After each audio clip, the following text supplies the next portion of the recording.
that America no longer has vital national interests at stake in this region are dangerously wrong.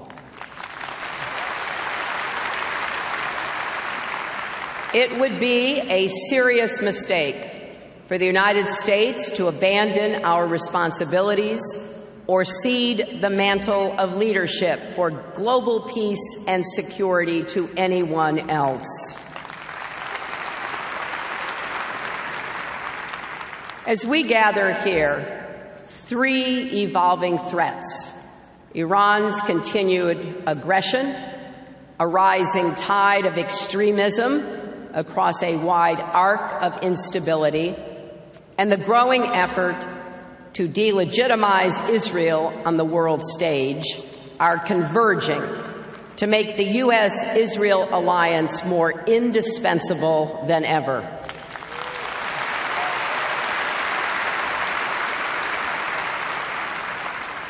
We have to combat all these trends with even more intense security and diplomatic cooperation. The United States and Israel must be closer than ever, stronger than ever, and more determined than ever to prevail against our common adversaries and to advance our shared values.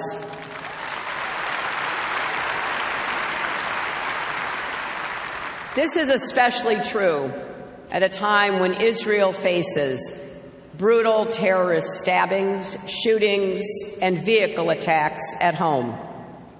Parents worry about letting their children walk down the street. Families live in fear. Just a few weeks ago, a young American veteran and West Point graduate named Taylor Force was murdered by a Palestinian terrorist near the Jaffa port. These attacks must end immediately, and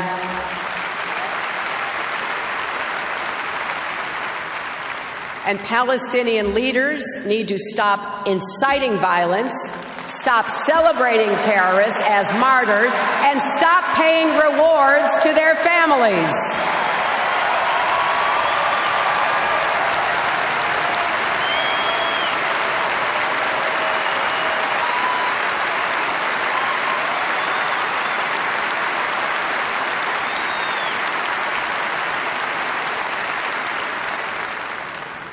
Because we understand the threats Israel faces, we know we can never take for granted the strength of our alliance or the success of our efforts.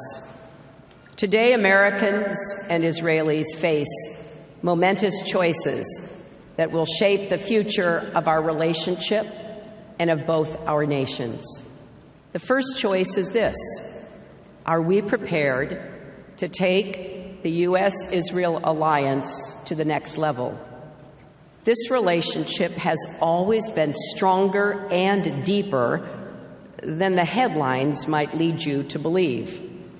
Our work together to develop the Iron Dome saved many Israeli lives when Hamas rockets began to fly. I saw its effectiveness firsthand in 2012 when I worked with Prime Minister Netanyahu to negotiate a ceasefire in Gaza. And if I'm fortunate enough to be elected president, the United States will reaffirm we have a strong and enduring national interest in Israel's security.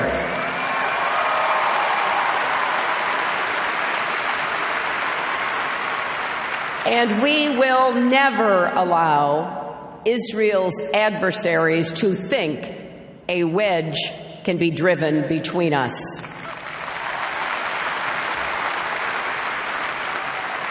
When we have differences, as any friends do, we will work to resolve them quickly and respectfully.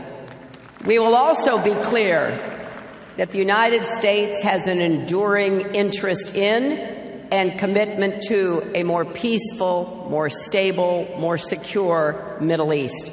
And we will step up our efforts to achieve that outcome. Indeed, at a time of unprecedented chaos and conflict in the region. America needs an Israel strong enough to deter and defend against its enemies, strong enough to work with us to tackle shared challenges, and strong enough to take bold steps in the pursuit of peace.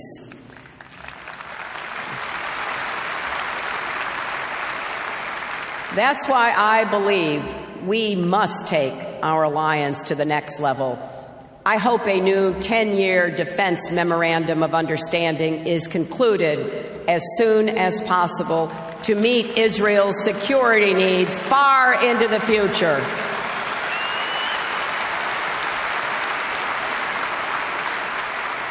That will also send a clear message to Israel's enemies that the United States and Israel stand together, united. It's also why, as President, I will make a firm commitment to ensure Israel maintains its qualitative military edge.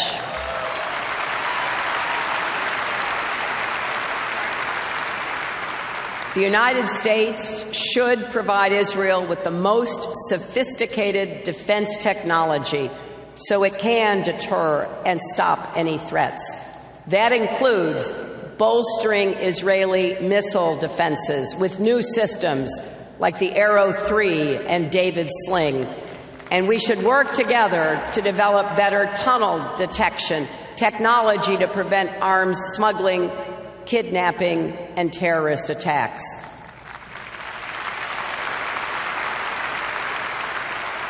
One of the first things I'll do in office is invite the Israeli Prime Minister to visit the White House.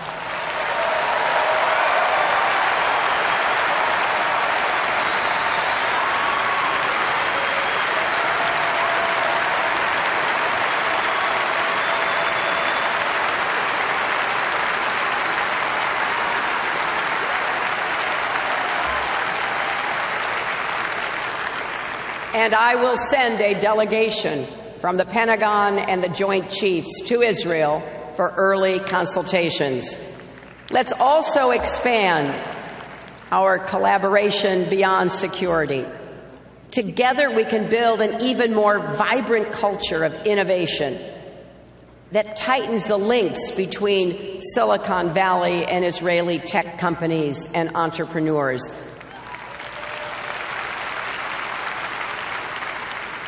There is much Americans can learn from Israel, from cybersecurity to energy security to water security, and just on an everyday people-to-people level. And it's especially important to continue fostering relationships between American and Israeli young people who may not always remember our shared past. They are the future of our relationship, and we have to do more to promote that. Many of the young people here today are on the front lines of the battle to oppose the alarming boycott, divestment, and sanctions movement known as BDS.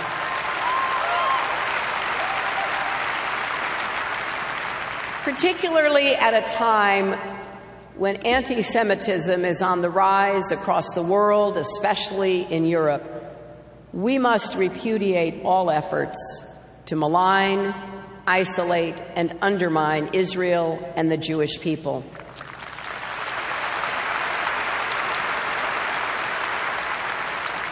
I've been sounding the alarm for a while now. As I wrote last year in a letter to the heads of major American Jewish organizations, we have to be united in fighting back against BDS. Many of its proponents have demonized Israeli scientists and intellectuals, even students. To all the college students who may have encountered this on campus, I hope you stay strong. Keep speaking out. Don't let it silence you, bully you, or try to shut down debate, especially in places of learning like colleges and universities.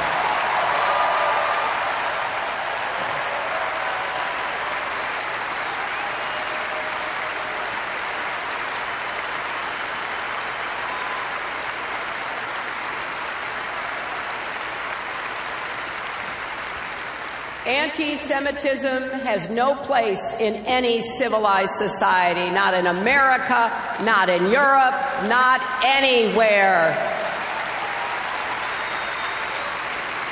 Now, all of this work, defending Israel's legitimacy, expanding security and economic ties, taking our alliance to the next level, depends on electing a president with a deep personal commitment to Israel's future as a secure, democratic Jewish state and to America's responsibilities as a global leader.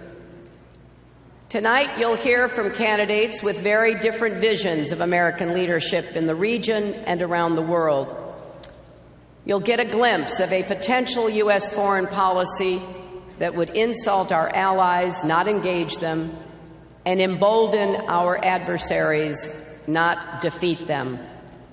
For the security of Israel and the world, we need America to remain a respected global leader, committed to defending and advancing the international order, an America able to block efforts to isolate or attack Israel. The alternative is unthinkable.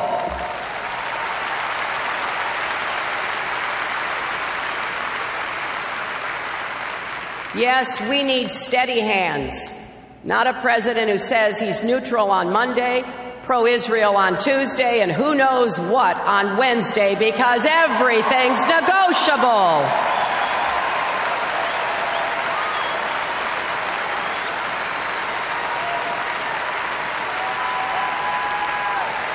Well, my friends, Israel's security is non-negotiable.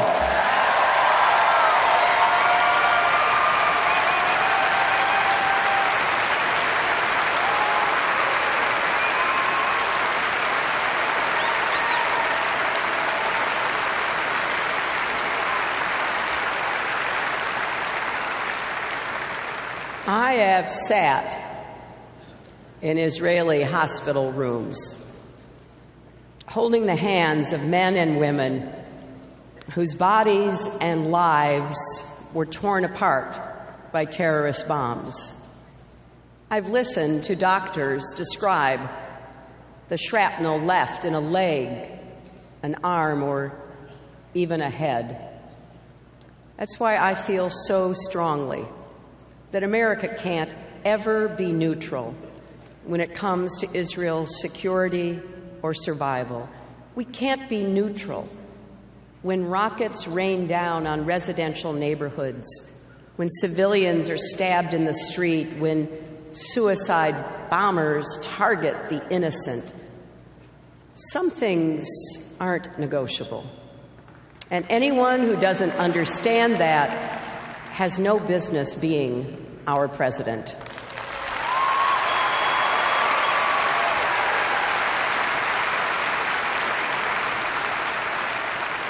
The second choice we face is whether we will have the strength and commitment to confront the adversaries that threaten us, especially Iran.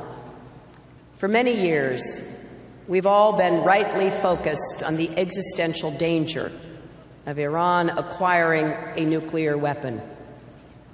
After all, this remains an extremist regime that threatens to annihilate Israel.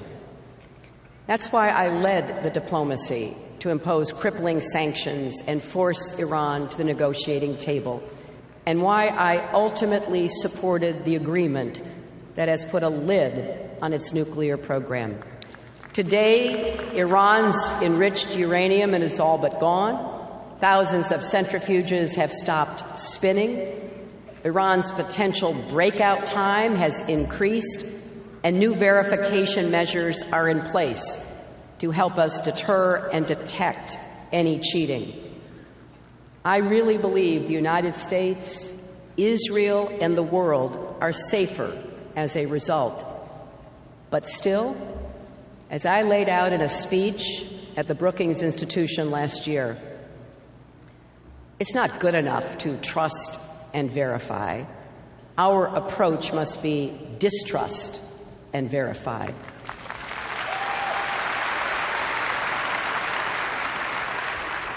This deal must come with vigorous enforcement, strong monitoring, clear consequences for any violations, and a broader strategy to confront Iran's aggression across the region. We cannot forget that Tehran's fingerprints are on nearly every conflict across the Middle East, from Syria to Lebanon to Yemen. The Iranian Revolutionary Guard Corps and its proxies are attempting to establish a position on the Golan from which to threaten Israel, and they continue to fund Palestinian terrorists.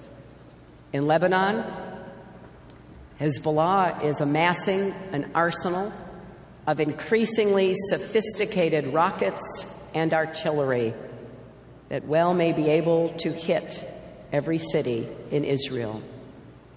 Tonight you will hear a lot of rhetoric from the other candidates about Iran, but there's a big difference between talking about holding Tehran accountable and actually doing it. Our next president has to be able to hold together our global coalition and impose real consequences for even the smallest violations of this agreement.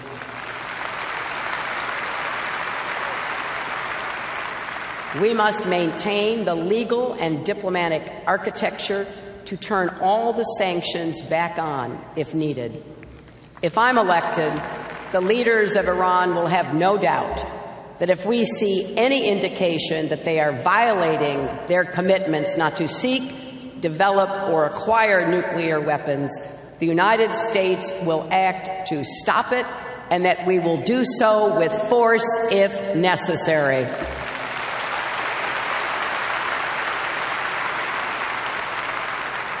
Iranian provocations like the recent ballistic missile tests also are unacceptable and should be answered firmly and quickly, including with more sanctions. Those missiles were stamped with words declaring, and I quote, "Israel should be wiped from the pages of history." We know they could reach Israel or hit the tens of thousands of American troops stationed in the Middle East. This is a serious danger, and it demands a serious response. The United States must also continue to enforce existing sanctions and impose additional sanctions as needed on Iran and the Revolutionary Guard for their sponsorship of terrorism, illegal arms transfers, human rights violations, and other illicit behaviors like cyber attacks. We should continue to demand the safe return of Robert Levinson and all American citizens unjustly held in Iranian prisons.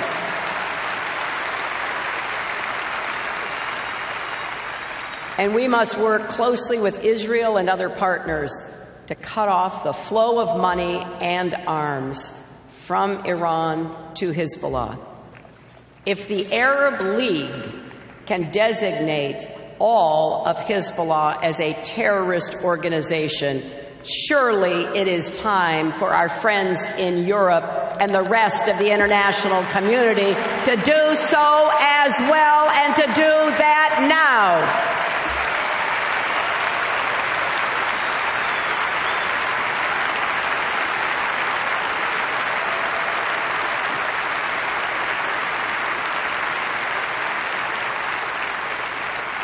At the same time, America should always stand with those voices inside Iran calling for more openness.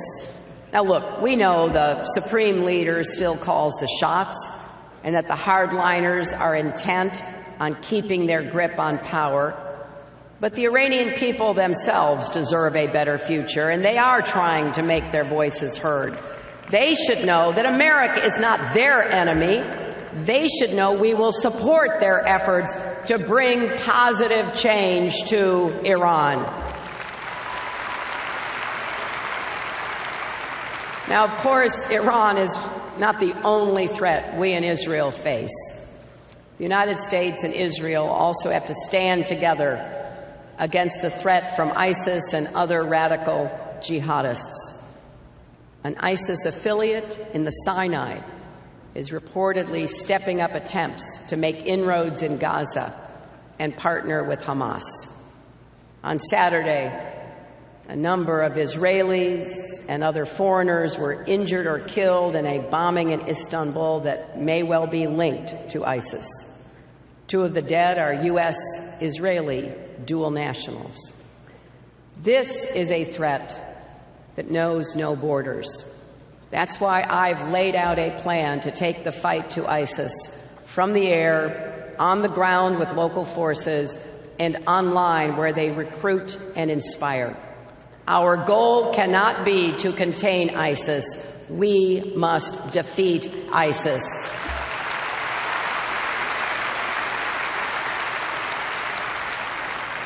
And here is a third choice. Will we keep working toward a negotiated peace or lose forever the goal of 2 states for 2 peoples?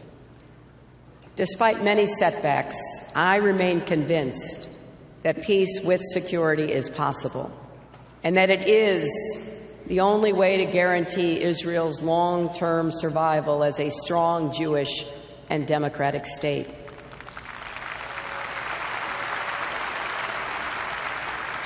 It may be difficult to imagine progress in this current climate, when many Israelis doubt that a willing and capable partner for peace even exists.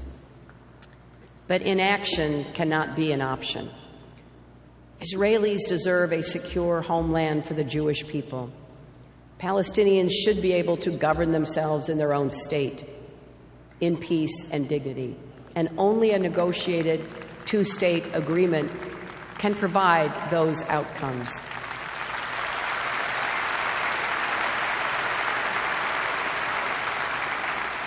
If we look at the broader regional context, converging interests between Israel and key Arab states could make it possible to promote progress on the Israeli-Palestinian issue.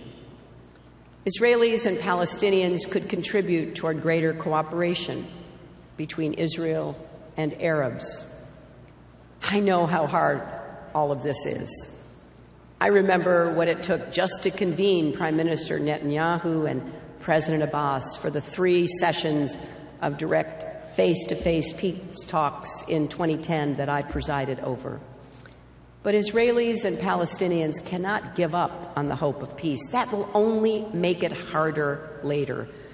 All of us need to look for opportunities to create the conditions for progress, including by taking positive actions that can rebuild trust, like the recent constructive meetings between the Israeli and Palestinian finance ministers aiming to help bolster the Palestinian economy, or the daily on-the-ground security cooperation between Israel and the Palestinian Authority.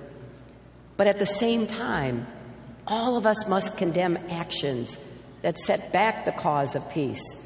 Terrorism should never be encouraged or celebrated, and children should not be taught to hate in schools.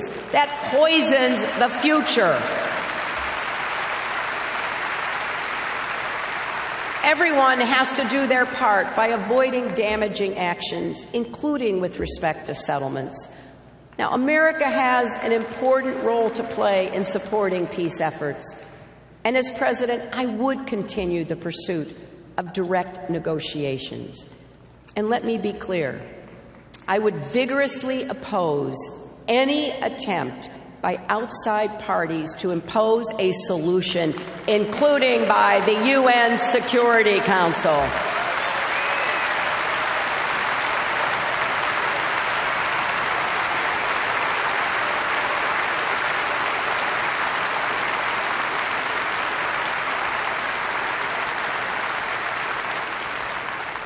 There is one more choice that we face together, and in some ways, it may be the most important of all. Will we, as Americans and as Israelis, stay true to the shared democratic values that have always been at the heart of our relationship? We are both nations built by immigrants and exiles, seeking to live and worship in freedom. Nations built on principles of equality, tolerance, and pluralism. At our best, both Israel and America are seen as a light unto the nations because of those values. This is the real foundation of our alliance, and I think it's why so many Americans feel such a deep emotional connection with Israel. I know that I do, and it's why we cannot be neutral about Israel and Israel's future, because in Israel's story, we see our own, and the story of all people who struggle for freedom and self-determination. There's so many examples. You know, we look at the Pride Parade in Tel Aviv, one of the biggest and most prominent in the world.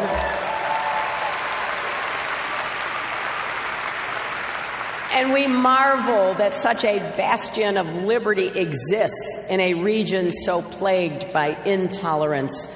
We see the vigorous, even raucous debate in Israeli politics and feel right at home. And of course, some of us remember a woman, Golda Meir, leading Israel's government decades ago and wonder what's taking us so long here in America.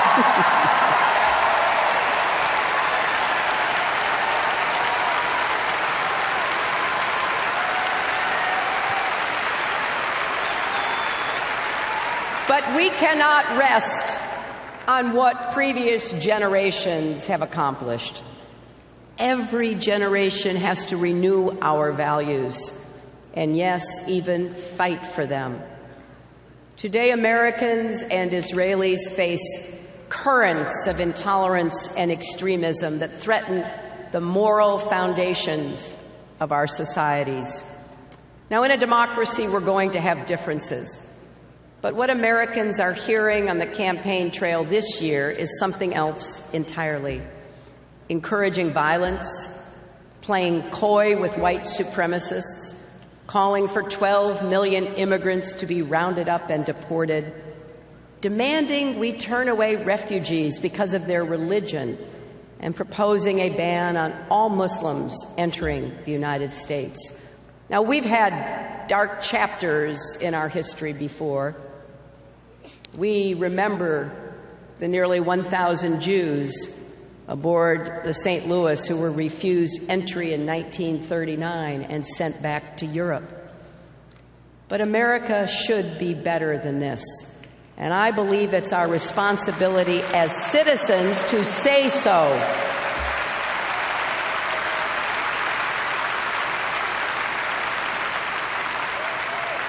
If you see bigotry, oppose it. If you see violence, condemn it. If you see a bully, stand up to him.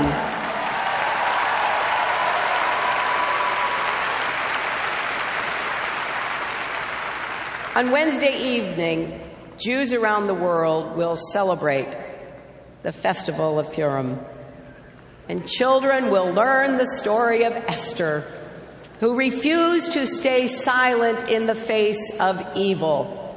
It wasn't easy. She had a good life, and by speaking out, she risked everything. But as Mordecai reminded her, we all have an obligation to do our part when danger gathers, and those of us with power or influence have a special responsibility to do what's right. As Elie Wiesel said when accepting the Nobel Peace Prize, neutrality helps the oppressor, never the victim. Silence encourages the tormentor, never the tormented. So, my friends, let us never be neutral or silent in the face of bigotry. Together, let's defend the shared values that already make America and Israel great. Let us do the hard work necessary to keep building our friendship and reach out to the next generation of Americans and Israelis so the bonds between our nations grow even deeper and stronger. We are stronger together, and if we face the future side by side, I know for both Israel and America, our best best days are still